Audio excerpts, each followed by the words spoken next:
6 p.m. Assalamu alaikum. This is Radio Pakistan. The news read by Kanuz Ashraf. First, the headlines. Prime Minister has emphasized the need to review the procedure of induction in the civil service. Minister for Planning and Development says the country has been put on the track of development due to the prudent policies of the government. Minister of State for Information and Broadcasting has said despite hurdles and sit-ins, the government completed important projects in energy, education and health sectors.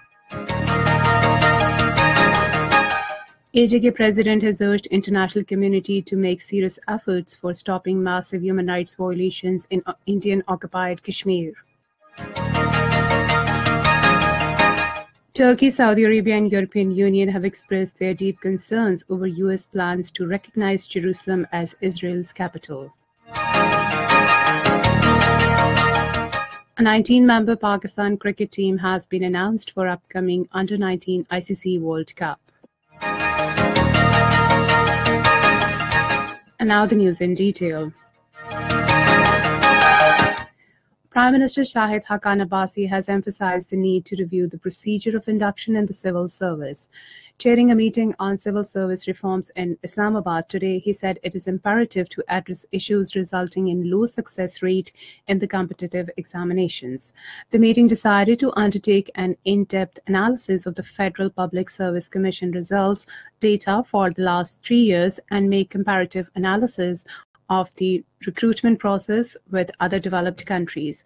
On improving standards of professional training, it was decided in principle to upgrade and elevate National School of Public Policy to the status of National University of Public Policy and Administration. The Prime Minister directed that process of legislation should be initiated to give effect to the proposal. Shahid Haqqan Abbasi also directed establishment division to review the need of reducing the number of occupational groups as part of federal civil services in view of the reduced domain of federal government after the 18th Amendment. Meanwhile, a delegation of Pakistan Dairy Association called on Prime Minister Shahid Haqqan Abbasi in Islamabad and discussed the potential and contribution of the dairy sector towards the national economy. The delegation suggested various measures, including putting in place uniform food standards across the country and tax-related incentives to further promote the growth of the sector. Minister for Planning, Development and Interior Ehsan Iqbal has said the country has been put on the track of progress and development due to the prudent policies of the government. Addressing the inaugural ceremony of 3-day Sustainable Development Conference in Islamabad today, he said the menace of terrorism has been overcome and its remnants are linked to cross-border activity from Afghanistan. He said the government focused on sustainable growth and laid down the roadmap for economic development under the Vision 2025. He said efforts for revival of economy and security of the country have been acknowledged internationally as Pakistan is being ranked among top economies by 2030. Addressing Indian delegates present at the conference, Ehsan Iqbal said that China-Pakistan Economic Corridor is a project of connectivity, cooperation and prosperity and not a conspiracy or a security threat to any country. Minister of State for Information and Broadcasting, Mariam Aurangzeb, has urged the political parties to play their role for the passage of constitutional amendment on delimitation of constituencies from the upper house.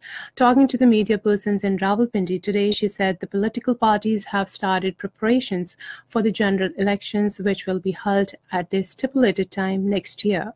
The Minister of State said those who created hurdles in the way of development and hashed conspiracies will be rejected by the people in the next elections.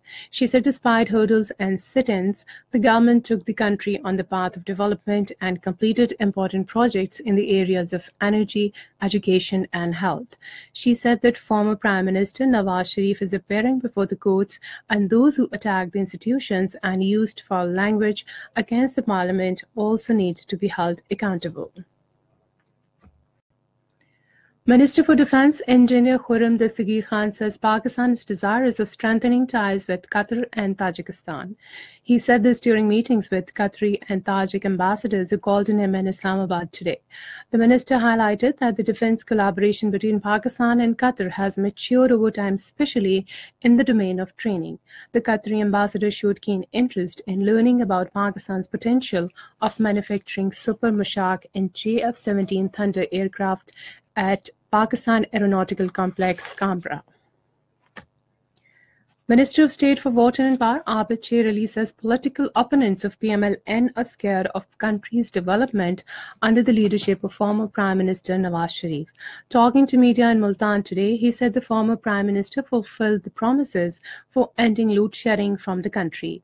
Abid Sher Ali said Pakistan Tehreek-e-Insaf chief has failed in eliminating the menace of corruption from Khyber Pakhtunkhwa. Accountability Court Islamabad has adjourned the hearing of NAB references against former Prime Minister Nawaz Sharif and his family members till tomorrow. Accountability Court Judge Muhammad Bashir is hearing the case. This is Radio Pakistan.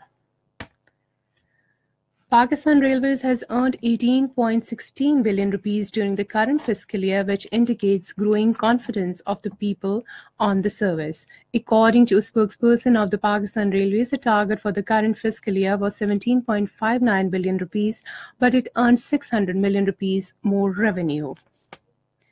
The President of Azad Jammu and Kashmir, Sardar Mohammad Masood Khan, has urged international community to make serious efforts to stop massive human rights violations in occupied Kashmir. Addressing a forum in Washington, he said peace can never sustain in South Asia until the dispute of Jammu and Kashmir is resolved. Sardar Masood said that the international community should step forward to stop ongoing crimes against humanity in Indian-occupied Kashmir. He invited the United States to play the role of a facilitator by bringing all the relevant parties to the peace table. Turkey, Saudi Arabia and European Union have expressed their grave and deep concern over possible U.S. plans to recognize Jerusalem as Israel's capital. Turkish President Tayyip Erdogan, while addressing a parliamentary meeting of his ruling AK party in Ankara today, said that Turkey could break off diplomatic ties with Israel if the United States formally recognizes Jerusalem as the Israeli capital. In Syria, at least 8 people were killed and 16 others injured in a bomb blast in Homs city today. The governor of Homs, Talal Barazi, in an interview with the state-run television, said the bomb had been planted in a passenger bus and many of the passengers were university students. International Committee of the Red Cross has said clashes in the Yemeni capital have killed at least 234 people and wounded 400 over the past week. Sana'a-based ICRC spokeswoman Somia Belflifa told AFP in reference to fighting between Houthi rebels and forces loyal to Ali Abdullah Saleh, who was himself killed yesterday. The United Nations says Myanmar security forces may be guilty of genocide against the Rohingya Muslim minority. This has been stated by UN High Commissioner for Human Rights Zeid Ra'ad Al Hussein while addressing a special session of the UN Human Rights Council in Geneva called by Bangladesh. Pakistan has announced cricket team of ICC Under-19 Cricket World Cup. The Junior Selection Committee, headed by Basit Ali, has selected the 15-member squad and 4 reserve players. The ICC Under-19 World Cup will start from January 13 in New Zealand. And finally, the weather report. Mainly cold and dry weather is likely to prevail in most parts of the country during the next 12 hours. However, light rain, thunderstorm with light snowfall over the hills is expected at isolated places in Mirpur Khas Division, Gilgit-Baltistan and Kashmir. Shallow foggy conditions are likely to prevail over a few plain areas of Punjab and Upper Sindh during morning hours. To end the news, some of the headlines once again. Prime Minister has emphasized the need to review the procedure of induction in the civil service. Minister for Planning and Development says the country has been put on the track of development due to the prudent policies of the government. Minister of State for Information Broadcasting has said despite hurdles and sit-ins, the government completed important projects in energy, education and health sectors. And that is the end of the news. For more news and analyses, log on to our website, radio.gov.pk, and also watch our live video streaming on the link facebook.com Radio Pakistan News Official.